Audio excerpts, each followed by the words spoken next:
Welcome to the Edexcel Higher walkthrough. It's for paper 2, as you can see, so calcs at the ready, and we're talking it's summer 2018, so let's go. So to begin with, can't use your calc a great deal, so just got to know your laws of indices. So part A, add the powers, so 3 plus 4 makes 7. B, power to powers and one thing at a time, so do 5 cubed first. Then you've got n to the power of 1, all to the power of 3. Like I said, multiply, and then we've got p cubed.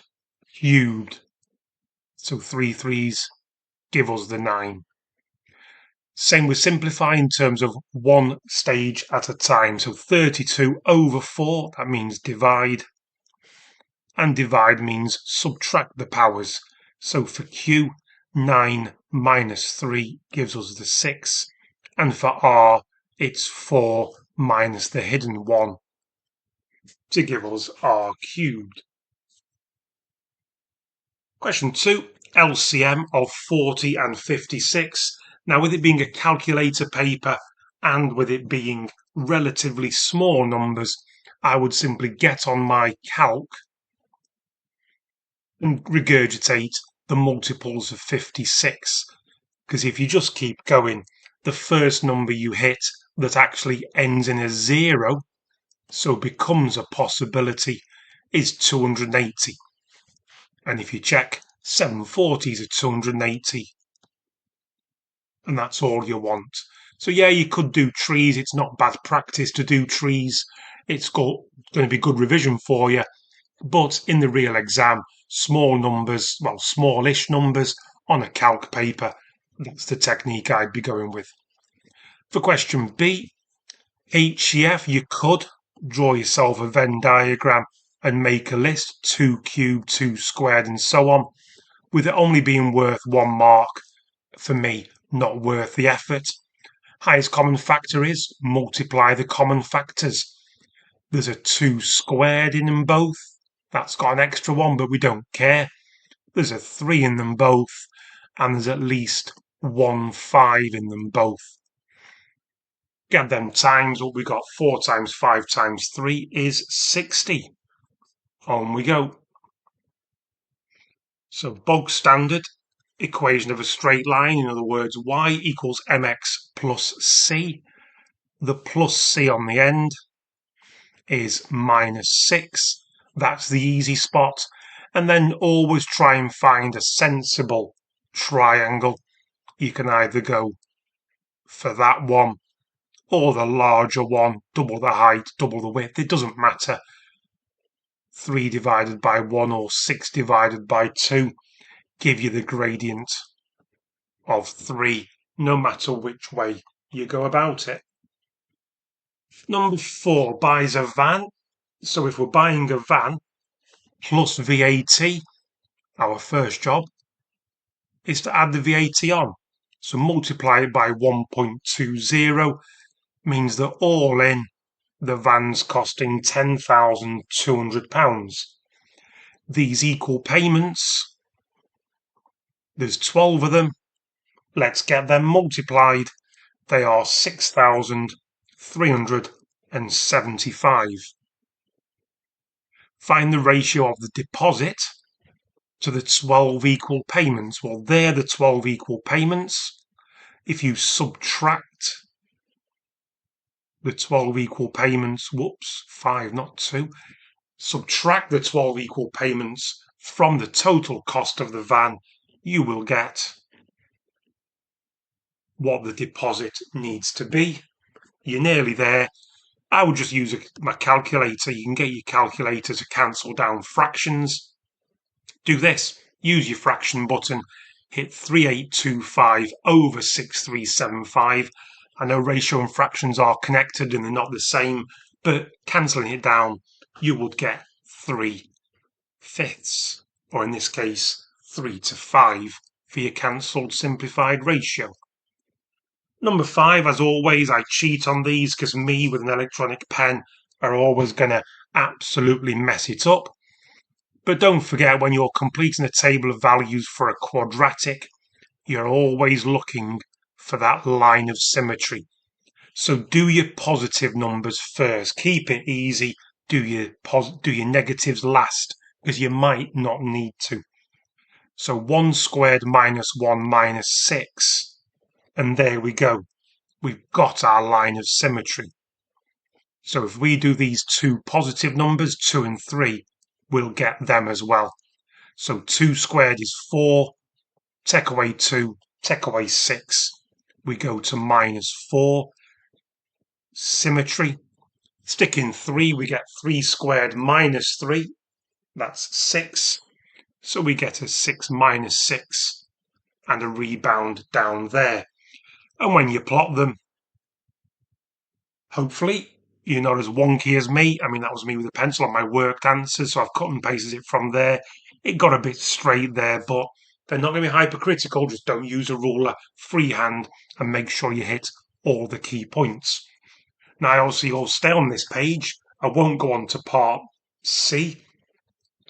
Part C says, solve for when this equation is equal to negative 2. So obviously I've drawn on the y equals minus 2 line, and we're looking for the points of intersection. And when it wants the values of x from, so we're only looking for the values of x, and I get 2.6 for the higher value and minus 1.6 for the lower value.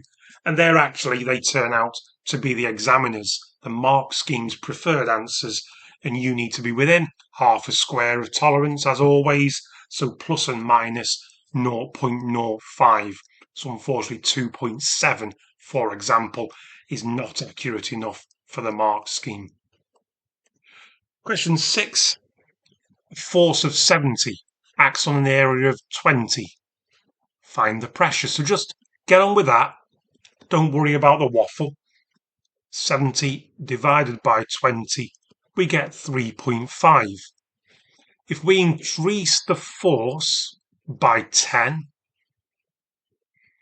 and the area by 10 on your calc, you get 2.67, 2.6 recurring.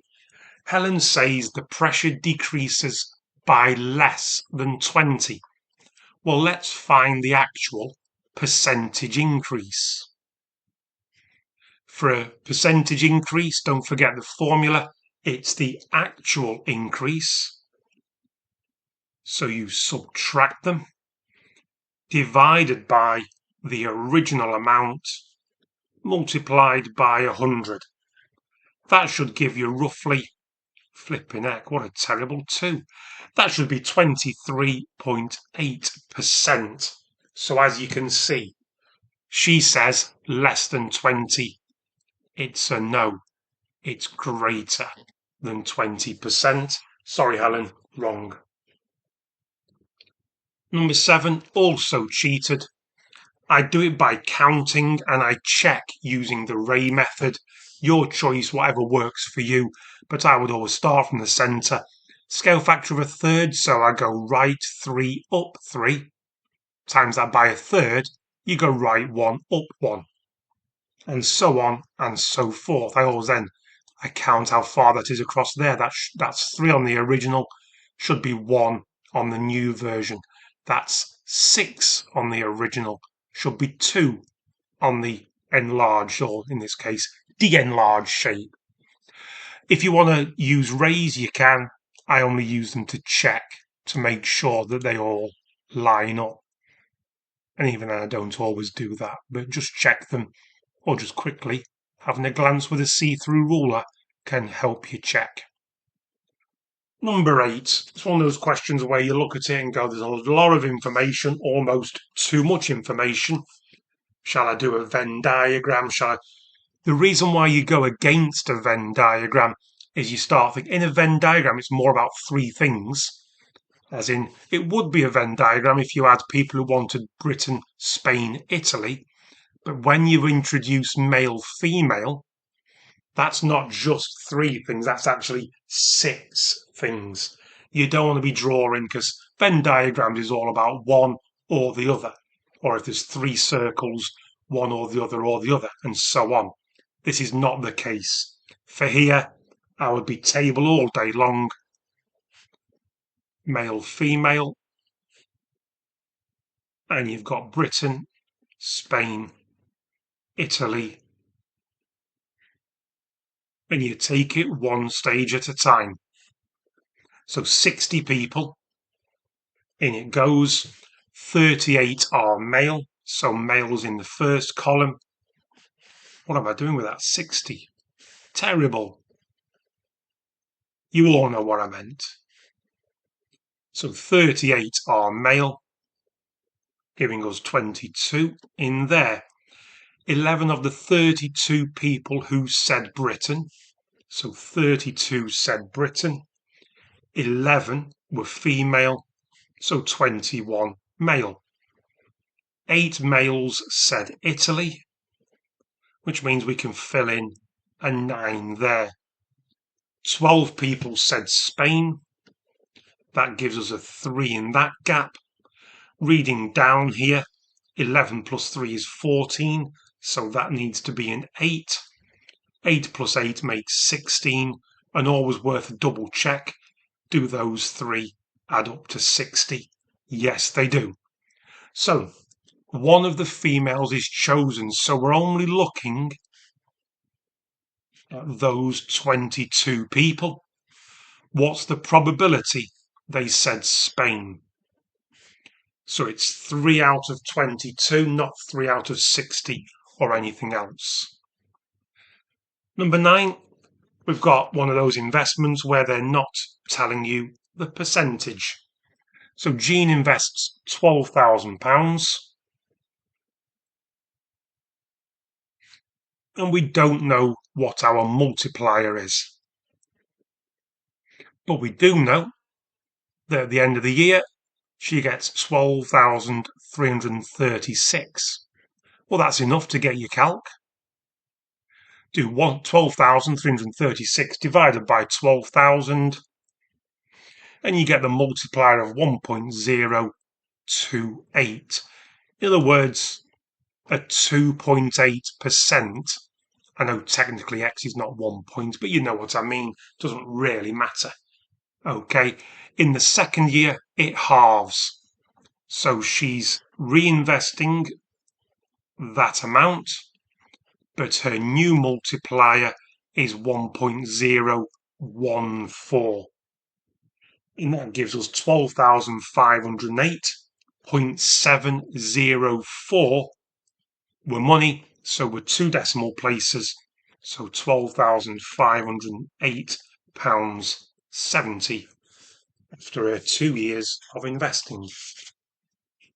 Number 10, small bit of cheating, but I'll explain. So on the grid, draw and label negative 2a. So the 2 means it needs to be twice as long. So instead of being 1 to the right and 2 up, it's 2 and 4, but it needs to be in the opposite direction because of the negative. And it does say label it. Work out a plus 2b as a column vector. I'd always advise students, be on the safe side. These are easy. If you make them easy, you can soon mess them up if you try to. A is 1 along, 2 up, and B needs doubling, is 1 to the right and 3 down. And now you can read across the top. 1 plus 2 ones is 3, and 2 take away 6 is minus 4. Don't try and do too much in one step there. They're easy. Keep it that way. Number 11, there's much worse functions questions out there. So for the first one, you need to stick in the minus 5. But don't forget, if you are going to rely on your calculator, negative 5 squared should be positive. And to do the f of g of 1, sub 1 into g first. Don't forget about the rules of BIDMAS.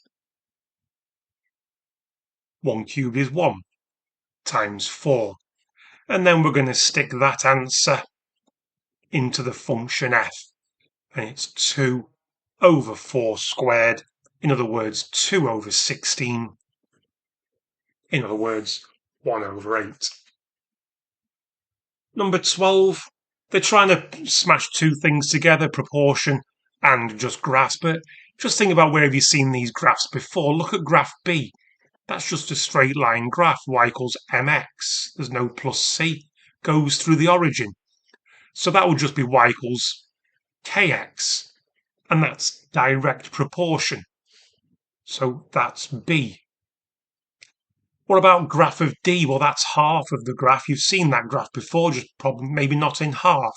That's the graph of x squared. So that's what you're looking for. That's D. Now the root graph, that's a bit rarer, but the bottom graph isn't. You should see the reciprocal graph. You should have plotted it already at some point. That's the one. They've only plotted the positive. Whoa. They've only plotted the top right quadrant. But it is what it is. And so if you haven't seen the root graph before, that's what it looks like. Get familiar with it. It does crop up now and again. Number 13. Now, as with all of these circle theorems or giving reasons questions, I've done it in full detail on my worked answers on the Edexcel Higher page. Feel free to go and have a look at it here. I will just talk through the reasons and explain bits as I go along. So I don't worry too much about the waffle. I just look at my diagram and start thinking, well, I know this angle. That angle at the top, we have a cyclic quadrilateral, and they must add up to 180 degrees. We have OD, which is the radius. We have FE, so radius and tangent must be perpendicular. So that angle there has to be 90 degrees. But then a bit more cruel in terms of this one, that we do have this angle here. B to D to E. This one is the one that's tough to spot. You've got that obtuse angle there, and you've got angle Y. That is angle Y due to the alternate segment theorem. That angle on the right-hand side of this triangle. This angle's on the left-hand side of the triangle. All right, so this is alternate segment theorem. And so B to D to E, angle BDE, let's just write it out, equals angle Y due to alternate segment theorem. So we can now focus on this area, and as you can see, the right angle added to the size of x equals the bigger angle Y. And if we take away x from both sides, we're home and dry. Dylan was asked to give some possible values. Y could be 200. Sorry, Dylan, as you can see, folks, Y is one of the angles in a triangle. So it has to be less than 180. All right. So, sorry, Dylan, it's a big no. All right, and I would just put Y must be less than 180 as it's inside a triangle. Keep it simple, don't over waffle. Number 14. I've drawn the line on already, just to save myself mucking around with my electronic pen. It's only an estimate, so it doesn't need to be perfect. Try and do a decent one, probably a bit more balanced than mine. Maybe stopping there would be a bit better, but who cares? They're always generous. I get my height to be roughly 64, 66 on my original, so I'll go with that, probably 64 on this one. And from 8 down to just under 3, what's that, 5.2, 5.4. I've done 5.2 on my worked answers, so I'll carry those numbers through onto here. Gradient, or estimating the speed at 5 seconds, simply means vertical. divided by horizontal, and I got 12.7 for that calculation, but the very generous mark scheme allows anything between 11 and 19, so quite a wide range. So if you are outside there, you do need to rethink about how you're plotting your tangent. Number 15. So we've got a darts team, but we've got one of those situations where it's not the same probabilities throughout all the branches. So the first branch is an easy answer, 0.55, but then you've got to read the question. If they win on Saturday, the probability they win on Sunday, confidence must boost them, is 0.67. So now we can fill that in there. And if they fail to win, if they don't win, it becomes 0.35 on top. So 0.65 on the bottom. Now it says find the probability they win exactly one game. So that would be win and lose, or lose and win. Now sometimes on these questions you can just work out one branch and double it, times it by 2. Not here, because the branches do not carry the same probabilities through. So you've got to do it the old-fashioned way of just writing it all out.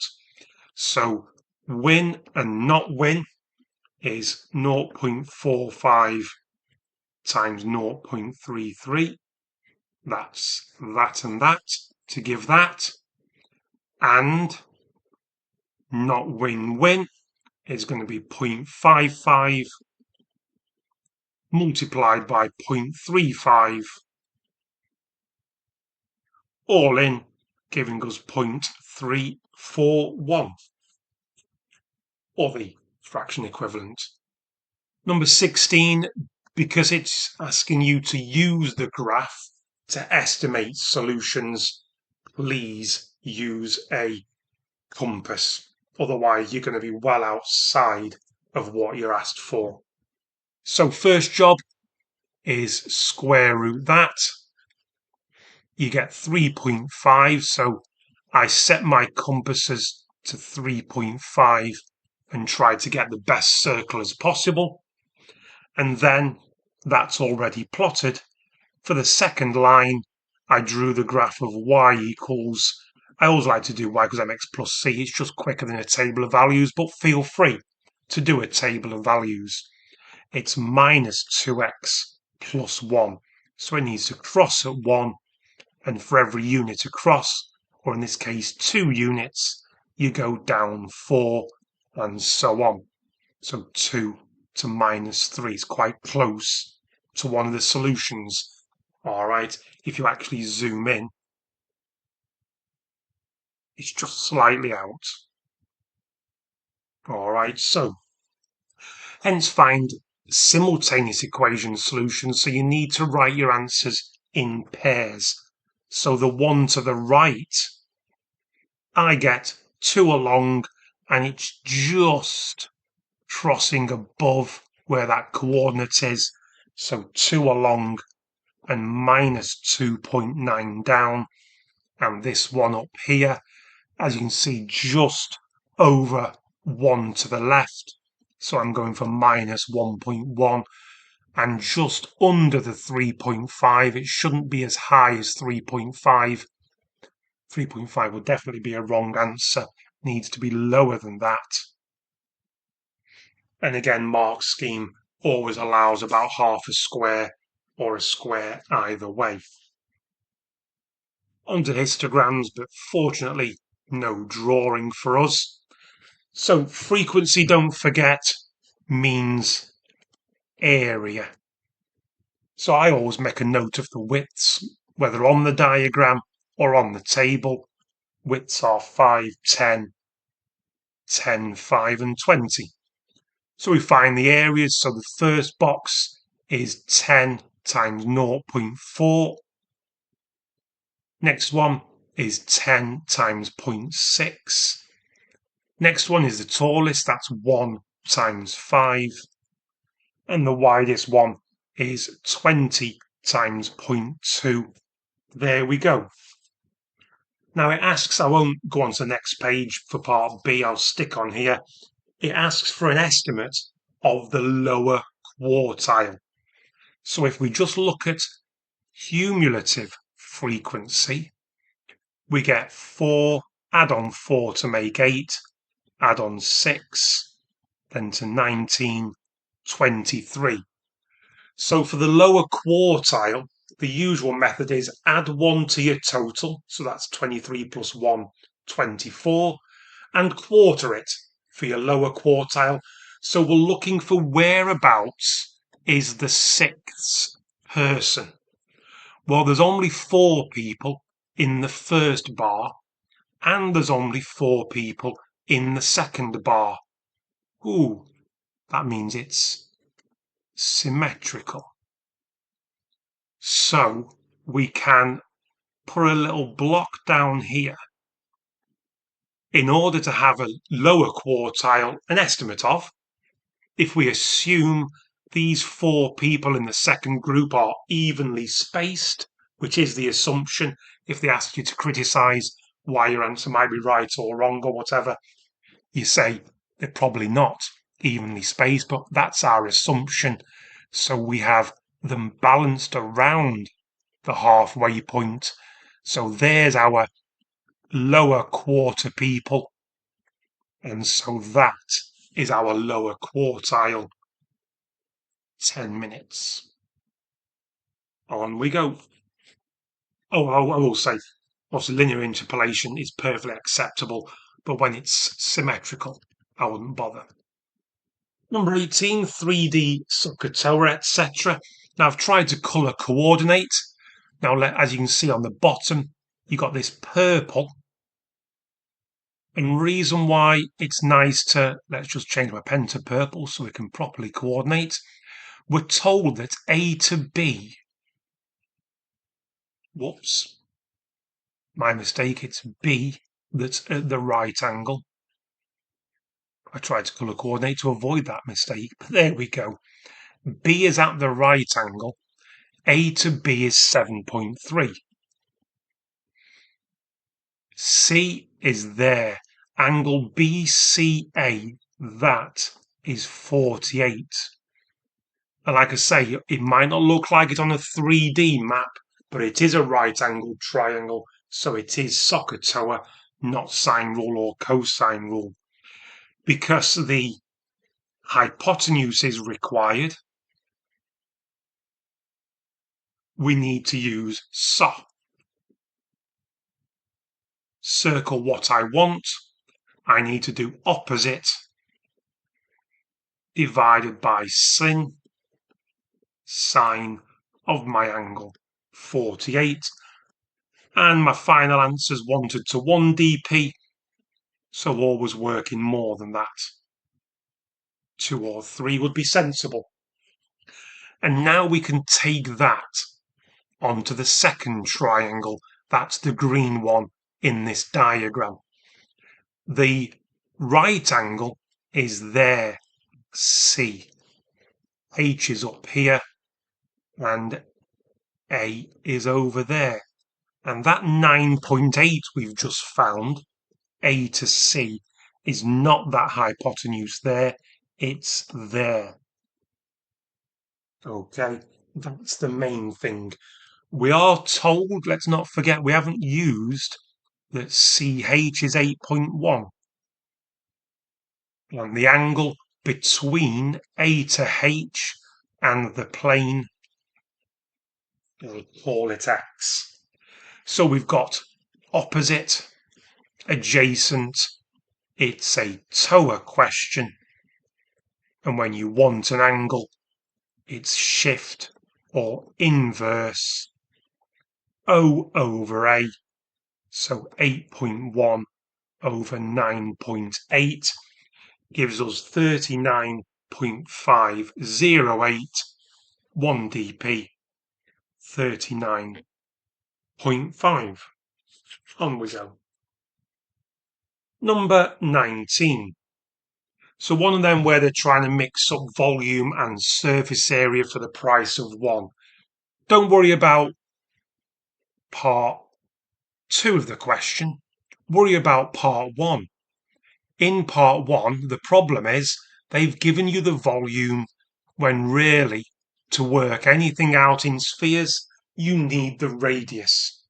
So we can make the statement that the volume is 576 pi, which is a quarter of this formula. So 4/3 pi r cubed.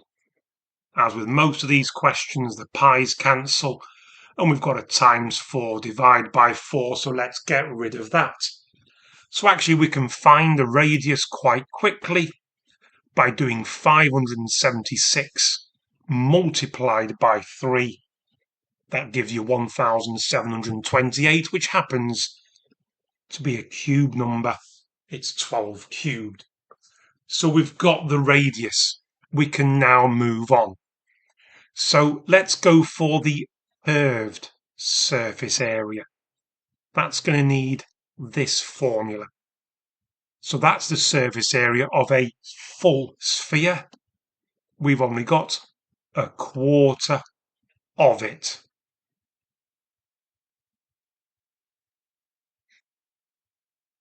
And obviously the quarter and the 4 cancel. We don't need it as a decimal, we can just go for in terms of pi.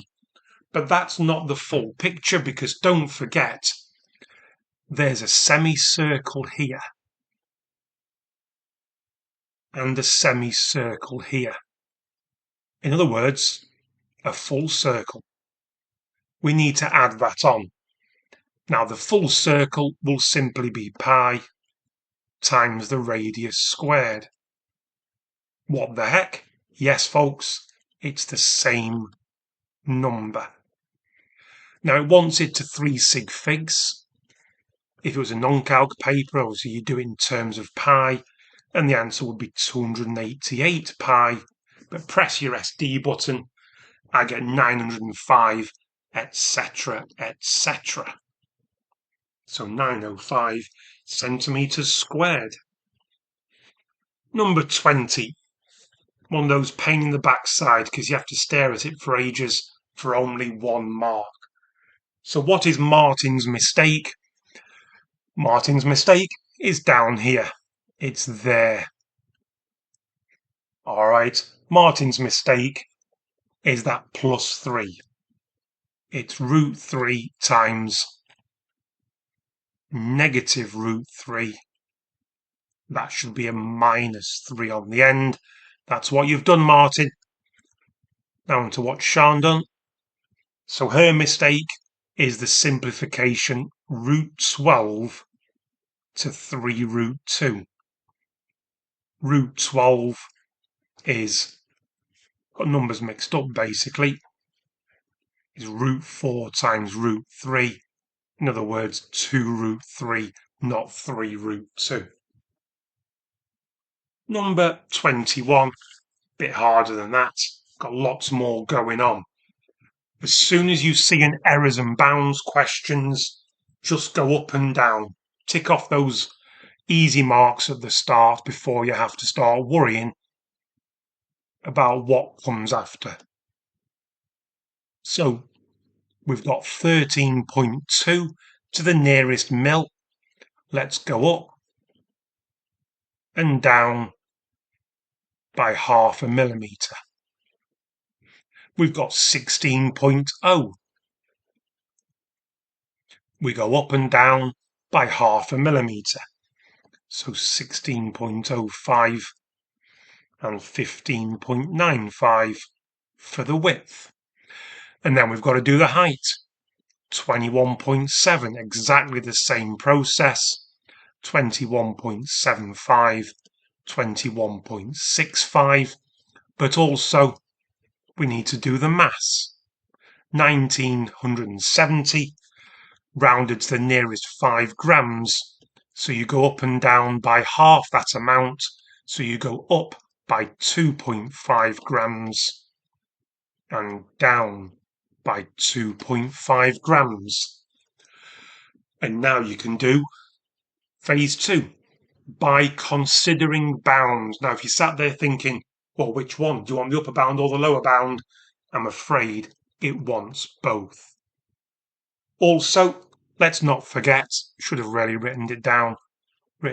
As soon as you see that, don't forget DMV triangle. Density is what's, because we're given the, not quite given the volume, but we're given enough to work out the volume, and we're given that Jason is trying to find the density.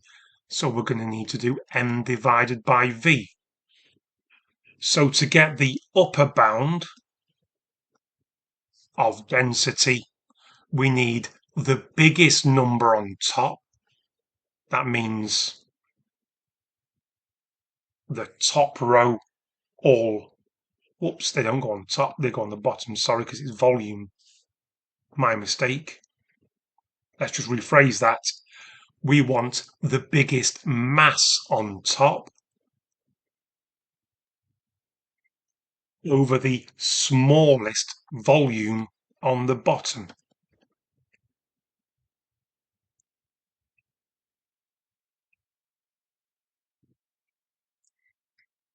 I'll stick in my calc in a sec. For the lower bound, reverse the thinking. For the lower bound, we want the smallest answer.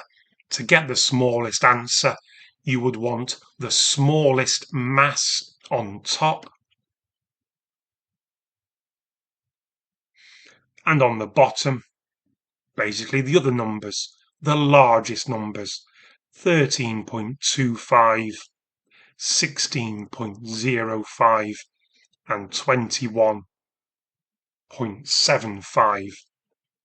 Calc is saying that the top answer, the upper bound, is 0.43438-ish, and down here is 0.425367, and so on. Now, as you can see, give your answer to a suitable degree of accuracy, give a reason. So have a look at these numbers, get them studied. That's 0.43. That's 0.425, which is also 0.43. So I would say something on the lines of, to 2 decimal places, both answers are 0.43 grams per centimetres cubed. That's why you'd go for that. And I understand you could make the same argument for 1 decimal place, but you know, you're wanting accuracy. So I'd go to 2 decimal places, certainly wouldn't go to 3. And as you can see, end of the paper, I was thinking there's another one. They're not bad, those errors and bounds questions, but as you can see, it is worth 5 marks. So you do want to be going into detail. I don't think they're that hard. If I'm honest, there's lots and lots of effort required. They're difficult from a perspective of nailing every aspect. Getting all 5 marks can be tricky. But one thing at a time, write your upper and lower bounds, and unlike me making a small stupid mistake, but I realised it, make sure you want the bigger numbers and the smaller numbers in the right places, and you won't go far wrong. You'll certainly it's not a question where you want to be scoring noughts or ones. Definitely should be bagging 3s or 4s, even when you hate that topic. But anyway, I hope that's helped. That's paper 2 done. I shall see you on the next one.